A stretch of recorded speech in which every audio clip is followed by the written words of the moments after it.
இந்த வக்ஃபு திருத்த சட்டத்திலே அவனால் கொண்டு வர முடியாது.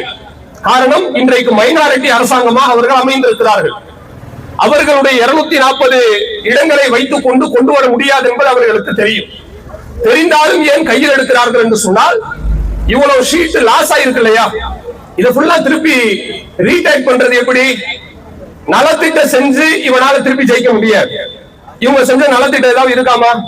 எதுவுமே கிடையாது. யாரும் எதுவும் சொல்ல முடியாது. கடந்த 10 வருஷத்துல நான் கேட்கிறேன், ஓப்பனாக கேட்கிறேன், இந்து மக்களும் இங்கு நிரப்பமாக காணப்படுகிறீர்கள். பாரதிய ஜனதா கட்சி ஒன்றிய அரசாங்கம் 10 வருஷத்துல எங்களுக்கு செஞ்ச நன்மன் ஒரு விஷயத்தை நீங்க சொல்லுங்க பாப்போம். ஒண்ணு இல்ல. ஏதாவது செஞ்சிருக்காங்களா? ஒண்ணு இல்ல. பெட்ரோல் ரேட் 50 ரூபாய் குறைச்சிருக்காரு மோடி பாருங்க. அதாவது எப்படி எல்லாம் நம்மை வஞ்சிக்கிறார்கள் என்று யோசிச்சு பாருங்க. இவர்கள் வாக்களிக்காதவர்களுக்கும் நல்லது செய்வது கிடையாது, வாக்களிக்கக்கூடிய சொந்த ஜனங்களுக்கும் நல்லது செய்வது கிடையாது. இப்ப இப்படிப்பட்ட ரெண்டும் கெட்ட நிலையில் இவர்கள் நிற்கிற காலகட்டத்துலதான் எப்படியாவது இறந்த ஓட்டை திருப்பி கொண்டு வர வேண்டும் என்பதற்காக தான் நிறைய அடக்குமுறைகளை முஸ்லிம்கள் மீது அவர்கள் கட்டவிழ்த்து விடுகிறார்கள். அதனுடைய வரலாறு தான் மாட்டு இறைச்சி வச்சிருக்கான் அப்படின்னு சொல்லி அடிக்கிறது. இவங்க தீவிரவாதிகளுக்கு சப்போர்ட்டா இருக்கிறாங்க என்று எதிர்ப்பு தெரிவிப்பது, சிஏஏ கொண்டு வர போறோம் என்று பூச்சாண்டி காட்டுவது, ராமர் கோவிலை நாங்கள் கட்டிவிட்டோம் என்று முஸ்லிம்களை மிரட்டி பார்ப்பது, அதனுடைய தொடர்ச்சியிலே தான் இந்த வக்ஃப் அமெண்ட்மென்ட் பில்லும் இவர்கள் கொண்டு வருகிறார்கள். இப்போ இப்படிப்பட்ட சூழ்நிலையில நீங்க நல்லா புரிஞ்சுக்கங்க, இந்த வக்ஃபினுடைய சட்ட திருத்தம் என்பது இவர்கள் சொல்வது போன்று உண்மை கிடையாது. முதல்ல அந்த பொது ஜனங்கள் புரிஞ்சுக்கணும். முஸ்லிம்கள் அல்லாத மக்கள் என்ன நினைச்சிடக்கூடாது தெரியுமா? ஏதோ முஸ்லிம்கள் போராட்டம் போல 4 பேர் என்று கத்திக்கிட்டு இருக்கிறாங்க அப்படின்னு நீங்க சர்வசாதாரணமா நினைச்சிடாதீங்க. இந்த வக்ஃபு திருத்த சட்டம் என்பது உண்மையில் நான் சொல்கிறேன், இவர்கள் முஸ்லிம்களுடைய சொத்தை சூறையாட வேண்டும் என்கிற ஒரு தீய நோக்கத்துல தான் கொண்டு வருகிறார்களே ஒழிய இதுல இம்மி அளவும் உண்மை கிடையவே கிடையாது. இதான் உண்மை. இதுல 40 ஷரத்துகளை இவங்க கொண்டு வராங்க. அதுல முக்கியமான ஒரு விஷயம் என்ன தெரியுமா? இந்த வக்ஃப் கவுன்சில் மெம்பர் இருக்கிறாங்க இல்லையா, உறுப்பினர்கள், அதுல இனிமே திருத்தம் கொண்டு வந்து நாங்க பெண்களை கொண்டு வர போறோம்னு சொல்றோம். இது எப்படி இருக்கு தெரியுமா? அழகா கரெக்டா ஒரு ஸ்ட்ரக்சர் போய் கொண்டிருக்கிறது. அதுல இடையில பூந்து இந்த கட்ட பஞ்சாயத்து ரவுடிகள் வருவாங்க பாருங்க. இந்த ரவுடிசம் தான் இன்றைக்கு ஒன்றிய அரசாங்கம் செய்து கொண்டிருக்கிறது. வேற எங்கேயும் நீங்க போக வேண்டாம். பெண்களை வக்ஃப் கவுன்சில்ல மெம்பராக்கும் சொல்லிட்டு சட்ட திருத்தம் கொண்டு வருகிறார்களே, வேறு எங்கும் செல்ல வேண்டாம். நம்முடைய தமிழகத்திலேயே இன்றைக்கு இருக்கிற 12 உறுப்பினர்கள்ல 2 நபர்கள் பெண்கள். வேற எதுக்கு நீ சட்ட திருத்தம் கொண்டு வர்ற? இருக்கிறத எதுக்கு திருத்தி மறுபடியும் சட்ட திருத்தம் கொண்டு வர்றா? ஆல்ரெடி பெண்கள் இருக்கிறார்கள், பாத்திமா முசஃபர் அவர்கள் இருக்கிறார்கள். இவன் திருத்தி சட்டம் கொண்டு வர்றான்னா பெண்களை இதுல உரிமைக்கு கொண்டு வரணும். ஆல்ரெடி இருக்காங்க. அப்ப இவன் இந்த மாதிரி இருக்கதை எல்லாம் மறைத்து கொண்டு வருவதற்கு காரணம் என்னவென்றால், இந்த மாதிரி ஒரு 10 சட்டம் கொண்டு வருவாங்க, பாக்கி 30 சட்டம் முஸ்லிம்கள் சொத்தை சூறையாற்ற மாதிரி இருக்கும். இது அவனுடைய நோக்கம். இதுல அப்பட்டமாக தெரிகிற ஒரு விஷயத்தை நீங்க நல்லா கவனிக்கணும். அதாவது இன்றைக்கு வக்ஃபினுடைய உறுப்பினர்கள்ல முஸ்லிம் அல்லாத மக்கள் அதுல வரலாம், திருத்தம் கொண்டு வருகிறார்கள். இப்ப கோஷத்துல சொன்னாங்க இல்லையா, ராமர் கோயில்ல முஸ்லீம் கொண்டு வந்தா ஏத்துக்கிறீங்கன்னு கேட்டாங்க இல்லையா, அது முஸ்லீம் அல்லாத மக்கள் நீங்க யாரும் தப்பா நினைக்காதீங்க, நாங்க அப்படி ஏத்துக்கிறோம் சொல்லல. இப்ப போராட்டம் பண்ணமா ரோட்ல நின்று ராமர் கோயில் எங்களை சேர்த்துக்கன்னு சொல்லி போராட்டம் எல்லாம் பண்ணல, சரியா? இல்ல இந்து மக்கள் தான் போராட்டம் பண்ணாங்களா வக்ஃப்ல எங்களை கொண்டு வந்து மெம்பர் ஆக்குன்னு? அவங்க வேலை உண்டு, நம்ம பிழைப்பை பார்த்து கொண்டிருக்கிறோம். இவர்கள் என்ன செய்கிறார்கள் என்று சொன்னால், 12 உறுப்பினர்கள் இருக்கிறார்கள் என்றால் 12 உறுப்பினர்கள்ல 5 பேர் வரைக்கும் நாங்க முஸ்லீம் அல்லாதவங்களை கொண்டு வருவோம் சொல்றான். இது எந்த சமூகமும் ஏத்துக்கிற மாட்டாங்க, முஸ்லிம்கள் மட்டும் கிடையாது. இன்னைக்கு நீங்க திருப்பதி தேவஸ்தானம் இருக்கிறது, சபரிமலை தேவசம் போர்டு இருக்கிறது, அவ்வளவு ஏன் மதுரை மீனாட்சி அம்மன் கோவில் இருக்கிறது, எல்லா இடத்திலும் கோயில் நிரப்பமாக காணப்படுகிறது. HRNC இந்த அறநிலையத்துறை இருக்கிறது. இந்த துறைகள்ல அந்த மதத்தை சார்ந்தவர்கள் தான் உறுப்பினர்களாக இருக்கிறார்களே ஒழிய, என்ன தப்பு நடந்தாலும் கூட, அந்த சொத்து ஆக்கிரமிக்கப்பட்டாலும் சரி, அல்லது அதை வேற யாராவது திருடிட்டு போனாலும் சரி, சரியா நிர்வாகம் பண்ணாட்டாலும் சரி, சொந்த மதத்துக்காரங்க தான் அதுல இருப்பாங்களே ஒழிய அந்நிய மதத்தவர்களை உள்ளே நுழைப்பது கிடையாது. இதுதான் கோவில்களையும் கிறிஸ்துவ மடாலயத்திலே அப்படித்தான். நான் சொல்றது கதையோ கற்பனையோ இட்டு கட்டப்பட்ட ஒரு விஷயம் அல்ல.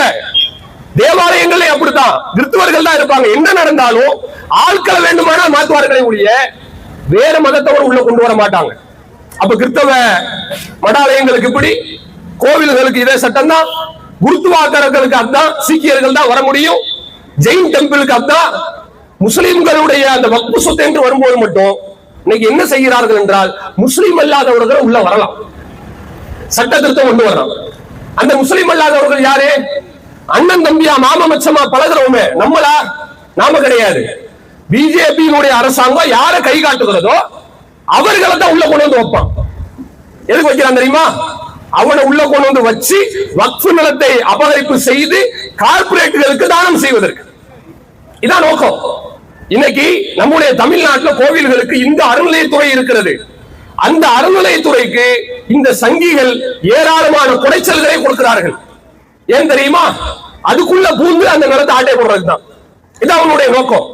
இன்றைக்கு இந்த அறநிலையத்துறைக்கு சொந்தமான இடத்தை ஆக்கிரமிப்பு செய்தவர்களுடைய பட்டியல் வந்திருக்கிறது. அதுல பாரதிய ஜனதா கட்சியினுடைய ஆட்கள் பேர் இருக்கிறது. கோயில் நிலத்தை திருநவ பேர்.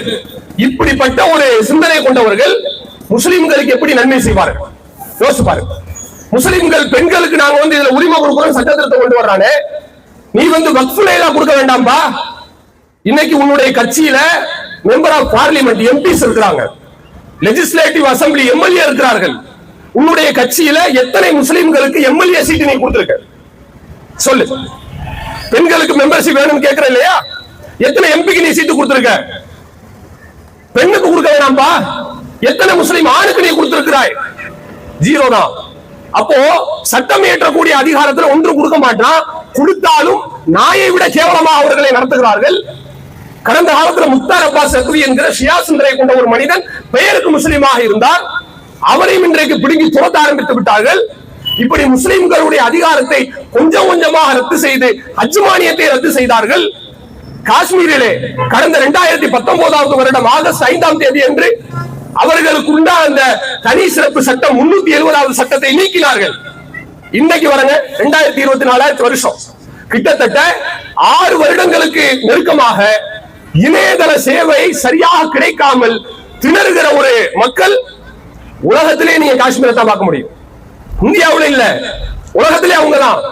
அங்க உள்ள மக்கள் சாப்பாடு கிடைக்காம கல்லாடிக்கிட்டு இருக்கிறாங்க. அவங்க மேல அக்கறை கிடையாது, உயிருக்கு உத்தரவாதம் கிடையாது, அவங்க மேல அக்கறை கிடையாது.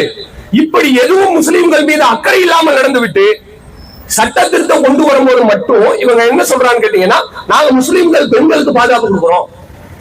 இவனுடைய வண்டவாளம் தெரிகிறதா? கடந்த 10 வருடமாக முஸ்லிம் வெறுப்பையே தன்னுடைய முழு நேர தொழிலாக கொண்டிருக்கக்கூடிய இவர்கள் சொல்கிறார்கள், நாங்கள் முஸ்லிமுக்கு பாதுகாப்பு.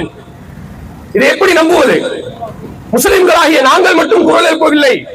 இந்த சட்ட திருத்தம் 2 மாதங்களுக்கு முன்னாலேயே தாக்கல் செய்வதற்கு சிறுபான்மை நலத்துறை அமைச்சர் கிரண் ரிஜிஜு கொண்டு வருகிறார். அவர் கொண்டு வரும்பொழுது இந்து மதத்தை சார்ந்த வேணுகோபால் என்கிற காங்கிரசினுடைய எம்எல்ஏ, கேரளா ஆலப்புழாவினுடைய எம்எல்ஏ, அவர் எதிர்த்து குரல் கொடுக்கிறார். அவர் கேள்வி கேட்கிறார். தமிழகத்தில் திமுகவினுடைய கனிமொழி எம்பி அவர் பதில் கேள்வி கேட்கிறார். சுப்புராயன் அவர் திருப்பி கேள்வி கேட்கிறார். எங்களுக்கு முன்னாடி அவங்க கேட்டுட்டாங்க. நாங்கள் கேட்பது எங்கள் சம்பந்தப்பட்டது என்பதனாலதான். இன்றைக்கும் முஸ்லிம் அல்லாத ஏராளமான அறிவுஜீவிகள், பொதுமக்கள் எங்களுக்கு சார்பாக தான் நிற்கிறார்கள். நாங்களும் எங்களுக்கு சார்பாக தான் நிற்கிறோமே ஒழிய இவர்கள் சொல்வது போன்று யாரும் இந்த திருத்த சட்டத்தை கேட்கவில்லை என்பதை ஒரு தகவலாக பதிவு செய்கிறேன். அதே போல 1923வது வருடத்துல பிரிட்டிஷனுடைய ஆட்சி காலகட்டத்தில் தான் இந்த வக்ஃப் என்கிற விஷயமே ஆரம்பமாகிறது. அன்றைக்கு ஆரம்பித்தது 53 செழுமைப்படுத்தப்படுகிறது, 95 முழுமைப்படுத்தப்படுகிறது, 2013 சட்ட திருத்தம் கொண்டு வரப்பட்டது. நீங்க நல்ல கவனிங்க, கிட்டத்தட்ட இதுக்கு முன்னாடி 2 தடவை இதை அமெண்ட்மென்ட் பண்ணியிருக்கிறாங்க, சட்ட திருத்தம் செய்திருக்கிறார்கள். ஒரு முறை கூட முஸ்லிம் சமுதாயம் அதை எதிர்த்து குரல் கொடுத்ததே கிடையாது. ஏன் தெரியுமா? கரெக்டான திருத்தங்கள், முஸ்லிம்களுக்கு தேவையான, சிறுபான்மையின மக்களுக்கு தோதுவான, சரியான, எந்த மதத்தினர்களுக்கும் இடைஞ்சல் தராத வகையில அந்த திருத்தங்கள் இருந்தது. அதனால நாங்க ஏத்து குரல் கொடுக்கல. ஆனால் நீ இந்த திருத்தத்தை கொண்டு வரும்போது மட்டும் முஸ்லிம்கள் மட்டும் இல்லை, முஸ்லிம்கள் அல்லாத அனைத்து மக்களும் இதற்கு குரல் கொடுக்கிறார்கள் என்று சொன்னால் உன்னுடைய திட்டத்தை, உன்னுடைய குயுக்தியை அவர்கள் அறிந்து வைத்திருக்கிறார்கள் என்பதுதான் பொருள். இந்த விஷயத்தை மத்தியில் ஆளக்கூடிய அந்த அரசாங்கத்தினர்கள் இன்றைக்கும் நான் சொல்கிறேன், இவர்களுடைய ஆட்சியில கடந்த 10 வருடத்துல நீங்கள் பார்த்தால் ஒரு விஷயத்தை நீங்கள் புரிந்து கொள்ளலாம். நுணுக்கமாக எந்த சட்டத்தை கொண்டு வந்தாலும் சரிங்க, அவர்கள் யாரிடத்திலும் கன்சிடர் பண்ணவே மாட்டாங்க, யார்ட்டையும் கேட்கவே மாட்டாங்க. நம்முடைய பாரத பிரதமர் மோடி அவர்கள் எடுத்தோம் கவிழ்த்தோம் என்றுதான் அனைத்து முடிவுகளையும் எடுப்பார். நாளைக்கு மசோதா தாக்கல் பண்ணுவாங்க, இன்னைக்கு தான் ரெடி ஆகும் சீட்டு. எல்லா எம்பிஸ்க்கும் முதல்ல நைட்டு கொடுப்பாங்க, மறுநாள் காலையில் அதை அப்படியே தாக்கல் செய்து விடுவார்கள். ஆனா இந்த சட்டம் மட்டும்தான், இந்த வக்ஃப் திருத்த சட்டம் மட்டும்தான் பாஜகவினுடைய வரலாற்றிலே 11 ஆண்டு காலங்களில் தாக்கல் செய்ய முடியாமல் ஜேபிசிக்கு நாடாளுமன்ற துணை திருத்த கூட்டத்திற்கு சென்ற முதல் மசோதா இந்த வக்ஃப் திருத்த பில் தான். இதான் போயிருக்கிறது. மீண்டும் அவர்கள் அடுத்த குளிர்கால கூட்டத்தொடரிலே திருத்துவதற்கு தயாராக இருக்கிறார்கள். ஆனால் அப்பொழுதும் நான் சொல்கிறேன், இவர்கள் கொண்டு வந்து இதை நிறைவேற்றுவதற்கு வாய்ப்பே கிடையாது என்பதை முதல் தகவலாக சொல்லிக் கொள்கிறேன். ஒன்று இருந்தாலும் இந்த ஜனநாயக போராட்டம் எதற்கென்று சொன்னால், முஸ்லிம் சமுதாயமாகிய நாங்கள் எப்பொழுதுமே நீங்கள் நன்றாக புரிந்து கொள்ளுங்கள், நம்ம தமிழ்நாட்டில் மட்டும் கிடையாதுங்க, ஒட்டுமொத்த இந்தியாவில் எங்கு இயற்கை பேரிடர்கள் ஏற்பட்டாலும் சரி, அரசாங்க உபகரணங்கள் வருகிறதோ இல்லையோ, அரசு இயந்திரங்கள் வருகிறதோ இல்லையோ, முஸ்லிம்கள் முதல்ல போய் நிக்கிறோம். சுனாமியில நீங்க பார்க்கலாம், இதே நாகப்பட்டினத்துல சுனாமியில வெளிநாட்டுல வேலை பார்க்கக்கூடிய ஆண்கள் தங்களுடைய 1 மாத ஊதியத்தை சுனாமியினுடைய நன்கொடையாக வேண்டி கொடுத்தார்கள். இங்கு கூட நிறைய மக்கள் அந்த மாதிரி சூழ்நிலையில் இருக்கலாம். புயல் வருகிறது, கஜா புயல் வருகிறது, முஸ்லிம்கள் ஓடோடி உதவி செய்கிறார்கள். இந்த உதவிக்கு காரணமே வக்ஃப் தான். நல்லா புரிஞ்சுக்கங்க, வக்ஃப் சொத்து முஸ்லிம்கள்ட்ட இருக்கிறனால முஸ்லிம்களுக்கு மட்டும் நல்லது இல்லைங்க, ஒட்டுமொத்த அனைத்து சமுதாய மக்களுக்கும் நன்மைதான். வக்ஃப் சொன்னா என்ன நினைக்கிறாங்கன்னா, ஏதோ சும்மா பேங்க் லாக்கர் மாதிரி நினைச்சிட்டு இருக்கிறான். அப்படி எல்லாம் இல்ல. இன்றைக்கு இருக்கிற சுன்னத் வல் ஜமாத்தினுடைய பள்ளிவாசல்கள் இருக்கிறதே, அது வக்ஃபினுடைய சிடபிள்யூசிக்கு கீழே தான் வருகிறது. தர்கா, நாகூர் தர்கா இருக்குல்லங்க, தர்கா அதுக்கு கீழே தான் வருகிறது. மையத்தாங்கர அடக்கம் பண்ணக்கூடிய மையவாடி அதுவும் வக்ஃபுக்கு கீழே வருகிறது. பள்ளிவாசலினுடைய அசையும் சொத்து, அசையா சொத்து அனைத்தும் வக்ஃபுக்கு கீழே தான் வருகிறது. ஒரு இயற்கை மழை புயல் என்று சொன்னால் ஓடோடி முஸ்லிம்கள் உதவி செய்கிறோமே, அப்படி உதவி செய்வதற்கு காரணம் ஃபண்டு தான். மக்கள்கிட்ட வசூல் பண்ணி செய்யறோம், அந்த வசூல் பண்றதை நிர்வகிக்கக்கூடியது வக்ஃப் தான். இப்ப இவன் வக்ஃப் ஆக்கிரமிப்பு செய்தான் என்று சொன்னால், மழை புயல் வெள்ளங்கள்ல முஸ்லிம்கள் உதவி செய்கிறோமே, அந்த உதவி எல்லாம் எதிர்பார்க்கவே முடியாது, யாருமே வர முடியாது. எங்கிட்ட உள்ளதை பிடுங்கிட்டானா நாங்க எங்க போய் வர்றது நீங்க யோசிச்சு பாருங்க. அப்ப முஸ்லிம் அல்லாத மக்கள் நன்றாக புரிந்து கொள்ளுங்கள், எத்தனையோ கோயில் குளங்கள் இன்றைக்கு வக்ஃப் சொத்திலே இருக்கிறது. வக்ஃபினுடைய சொத்து தாங்க. சென்னையில அரசாங்க கல்லூரிகள் வக்ஃப் நிலத்திலே இருக்கிறது. இப்படி நீங்கள் எடுத்துக்கொண்டே சென்றீர்களே, ஆனால் வக்ஃபினுடைய அந்த சொத்து என்பது எண்ணில் அடங்காமல் கிட்டத்தட்ட 9.5 லட்சம் கோடி அளவிற்கு அசையா சொத்துக்களை கொண்ட மிகப்பெரிய நிறுவனம் தான் வக்ஃப். இதுதான் மத்திய ஒன்றிய அரசாங்கத்தினுடைய கண்ணை உறுத்துகிறது. அவன் பார்க்கிறான் இவ்வளவு பெரிய சொத்து, இதை நம்ம சொலையா எடுத்துக்கிட்டோம் சொன்னா என்னென்னமோ ஆட்டம் பாட்டம் செய்து மஞ்சம் குடிக்கலாமே, எவ்வளவோ ஆடம்பரம் பூதாரித்தனம் செய்யலாமே என்று பார்க்கிறான். அதனுடைய வெளிப்பாடாக தான் இன்றைக்கு இவர்கள் இது போன்ற சட்டங்களை கொண்டு வருகிறார்களே ஒழிய, இவர்களுக்கு முஸ்லிம்கள் மீதோ, முஸ்லிம் பெண்களின் மீதோ, முஸ்லிம்களுடைய வாழ்வாதாரத்தின் மீதோ இம்மி அளவு அக்கறை கிடையாது என்பதை புரிந்து கொள்ள வேண்டும். இறுதியாக ஒரு விஷயத்தை சொல்லி நான் முடிக்கிறேன். நாங்கள் சாமானிய மக்கள் தான், சாதாரணமான மனிதர்கள் தான், அன்றாடமாக பிழைப்பு நடத்தக்கூடியவர்கள் தான். ஒரு சிஸ்டத்தோடு தான் மோத வேண்டுமே ஒழிய, இன்றைக்கு நம்முடைய நாட்டிலே ஒன்றிய அரசாங்கம் என்கிற ஒரு சிஸ்டம் அப்பாவி ஜனங்களோடு மோதுகிறது. யோசித்து பாருங்கள், நாங்கள் சாதாரண மனிதர்கள் தானே, நாங்கள் ராணுவத்தை வைத்திருக்கிறோம், இல்லை யாரிடத்திலாவது ஒரு ஆயுதம் வைத்திருக்க முடியுமா? அப்பாவி மக்களாக எதற்கெடுத்தாலும் ரோட்டில் வந்து நிற்கக்கூடிய சமுதாயம் இஸ்லாமிய சமுதாயம் தான். 3 மாசம் ஒரு தடவை ரோட்ல கொண்டு வந்து நிறுத்திடுறாங்க. சிஏஏன்னு கொண்டு வந்து ரோட்ல உட்கார வச்சான், சாயின் பாக்குன்னு மாச கணக்கில் உட்கார்ந்து இருந்தோம். அதுக்கப்புறம் ஏதாவது ஒரு சட்டத்தை கொண்டு வர்றான், ரோட்டுக்கு வர்றோம். திருப்பி ஹிஜாப்னு கொண்டு வந்தான், ரோட்டுக்கு வந்தோம். மறுபடியும் மாட்டுக்கிறேன்றான், ரோட்டுக்கு வர்றோம். முஸ்லிம்கள் அடிக்கிறான், ரோட்டுக்கு வர்றோம். இன்னைக்கு வக்ஃப்னு கொண்டு வரான். இன்னும் என்னென்ன அக்கிரமங்களை செய்ய காத்திருக்கிறார்கள் என்று தெரியவில்லை. அனைத்து சமுதாயத்தை சார்ந்த மக்களும் நன்றாக கவனியுங்கள். எந்த ஒரு கட்டத்திலும் இஸ்லாமியர்கள் சட்டத்திற்கு புறம்பாக நடக்கக்கூடியவர்கள் இல்லை. எவ்வளவு பெரிய துக்கமான நெருக்கடியான காலகட்டம் இருந்தாலும் சரி, நாங்கள் சரியான சட்ட அடிப்படையில் போராடுகிறோம். இப்பொழுதும் சொல்லுகிறோம், எங்களுடைய வக்ஃப் சொத்திலே முஸ்லிம் அல்லாதவர்களை உறுப்பினராக கொண்டு வரலாம் என்று இவர்கள் சட்டம் போடுகிறார்கள் இல்லையா? நாங்கள் பதிலுக்கு கேட்க மாட்டோம். மீனாட்சி அம்மன் கோயிலில் முஸ்லிமை நீ ட்ரஸ்டியாக கொண்டு வா என்று நாங்கள் கேட்க மாட்டோம், ஒரு பொழுதும் கேட்க மாட்டோம். ஆலயங்களில், கிறிஸ்துவ மத ஆலயங்களில் எங்களையும் உறுப்பினராக சேர் என்று நாங்கள் கேட்க மாட்டோம். அது மத சுதந்திரம், அவர்கள் பார்த்துக் கொள்ளட்டும். கோவில்களில் எங்களை சேருங்கள் என்று ஒரு பொழுதும் நாங்கள் கோரிக்கை வைக்க மாட்டோம். அந்த ஈன புத்தி எங்களுக்கு கிடையவே கிடையாது. ஆனால் இவர்களை எடுத்துக்கொண்டால் இந்து மக்கள் அப்படி கேட்கவில்லை, கிறிஸ்துவ மக்கள் அப்படி கேட்கவில்லை. இவர்கள் மட்டும்தான் தங்களுடைய குயுக்தியின் அடிப்படையில் தங்களுடைய சமுதாயத்தை, இஸ்லாமிய சமுதாயத்தை சீரழிக்க வேண்டும் என்ற துடிப்பின் அடிப்படையில் இப்படி செய்து கொண்டிருக்கிறார்கள். இவர்களால் சட்டத்தை கொண்டு வர முடியாத வகைக்கு தான் இன்றைக்கு நம்முடைய நாட்டின் சாசன சட்டத்தின் அடிப்படை கட்டுமானம் அமைந்திருக்கிறது என்பதை சொல்கிறேன். ஆனாலும் இவர்கள் ஏதாவது வேற்று கட்சியினர்களை மிரட்டி அல்லது அவர்களுக்கு பணம் கொடுத்து சரி செய்து தங்களுக்கு வாக்களிக்கக்கூடிய நிலையில் கொண்டு வந்து நிறுத்தி இந்த சட்டத்தை அவர்கள் உயிர்ப்பு கொடுத்தாலும் சரி, எங்களுடைய உயிரே போனாலும் எங்களுடைய உரிமையை நாங்கள் இழக்க மாட்டோம், ஒரு பொழுதும் இழக்க மாட்டோம். ஆசாதி என்கிற கோஷம் அது தற்பொழுது கோஷமிடப்பட்டது. அது குறித்தும் ஒரு தகவலை சொல்கிறேன். வெறுமன ஊடகமாக ஆசாதி என்கிற கோஷத்தை இன்றைக்கு வந்திருக்கிற ஒரு திரைப்படத்தை பார்க்கக்கூடிய மக்கள் தவறாக நினைத்துக் கொள்ளக்கூடாது இல்லையா? அந்த திரைப்படத்துல துப்பாக்கியை தூக்கிட்டு மிலிட்டன்ஸ் வர்றான் பாருங்களேன், தீவிரவாதி, அவன் ஆசாதின்னு கத்திக்கிட்டு வரான். அப்ப இதை வச்சு என்ன பிளான் பண்ண வர்றாங்க? ஆசாதின்ற கோஷமே யாருடைய மாறிடுச்சு, டெரரிஸ்ட் கோஷமா அது வந்து மாறிடுச்சு. எவ்வளவு பெரிய தார்பாயில வடிகட்டிய பொய்ய சொல்றாங்க, நீங்க நல்லா பாருங்களேன். ஆசாதிங்கிற கோஷத்துக்கு வரலாறு தெரியுமா? இந்திய சுதந்திர போராட்டத்தின் பொழுது அனைத்து மக்களையும் உள்ளடக்கி முஸ்லிம்கள், இந்துக்கள், கிறிஸ்தவர்கள், மதத்திற்கு அப்பாற்பட்டவர்கள் அனைவருமே சேர்ந்து வெள்ளையர்களை எதிர்த்து போராட்டம் நடத்துகிறார்கள். அந்த போராட்டத்தின் பொதுவான கோஷம் தான் ஆசாதி. ஆசாதி என்று சொன்னால் விடுதலை வேட்கை என்று பொருள், விடுதலை வேண்டும் என்று பொருள். அதன் அடிப்படையில் தான் நாங்கள் ஆசாதி கோஷம் எடுக்கிறோமே ஒழிய இது தீவிரவாதிகளுக்கு ஒத்து ஊதுவது அல்ல. முஸ்லிம்களை போன்று தீவிரவாதத்தை எதிர்க்கக்கூடியவர்கள் வேறு எந்த சமுதாயமும் கிடையாது, நாங்கள் தான் எதிர்க்கிறோம். ஒவ்வொரு நேரத்திலும் இஸ்லாமியர்கள் தங்களுடைய கற்பு நெறியை நிரூபித்துக் கொண்டே இருக்கிறோம். காஷ்மீரிலே இஸ்லாத்தின் அடையாளத்தோடு ஒருவன் தாக்குதல் நடத்துகிறான். இங்கு இறங்கி போராட்டம் நடத்தி எங்களுக்கும் அவருக்கு சம்பந்தம் கிடையாதுன்னு சொல்லக்கூடியவங்க முஸ்லிம்கள் தான். வேற எந்த சமுதாயத்தை நீங்க பார்க்க முடியாது.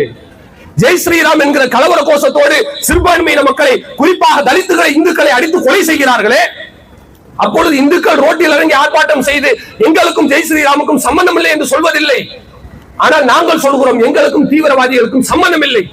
இஸ்லாமிய மார்க்கம் அன்பையும் அரவணைப்பையும் அபிலாஷையும் ஆசையையும் மக்களுக்கு தவளை செய்யக்கூடிய மார்க்கம். அப்படிப்பட்ட மார்க்கத்தில் ஏதாவது கருங்காலிகள் விளங்காமல், இஸ்லாத்தை புரியாமல் ஆசாதி என்கிற ஒரு கோஷத்தோடு தீவிரவாத செயலில் ஈடுபடுகிறார்கள் என்றால் அதற்கு இஸ்லாம் என்ற ஒழுக்கத்தை கற்பிக்கக்கூடிய பள்ளிக்கூடம் பொறுப்பல்ல. இவர்கள் என்னதான் திரைப்படத்தை எடுத்தாலும் சரி, அதில் வணிகம் தான் நோக்கமாக இருக்கிறதே ஒழிய உண்மையை சொல்ல வேண்டும் என்பது நோக்கம் கிடையாது. எனவே இந்த இஸ்லாமிய சமுதாயம் என்பது எங்களுடைய உரிமையை அதிகமாக நாங்கள் இழந்திருக்கிறோம். போராடுவதை வாடிக்கையாக கொண்டிருக்கிறோம். போராட்டத்தை தவிர, கோஷங்களை தவிர வேறு எதையும் தெரியாத சமூகமாக இருந்து கொண்டிருக்கிறோம். இவ்வளவு நெருக்கடிக்கு இந்த ஒன்றிய மைனாரிட்டி அரசாங்கம் எங்களை தண்ணினாலும் கூட நாங்கள் ஒருபொழுதும் நாட்டுக்கு எதிராகவோ நாட்டு மக்களுக்கு எதிராகவோ வர மாட்டோம்.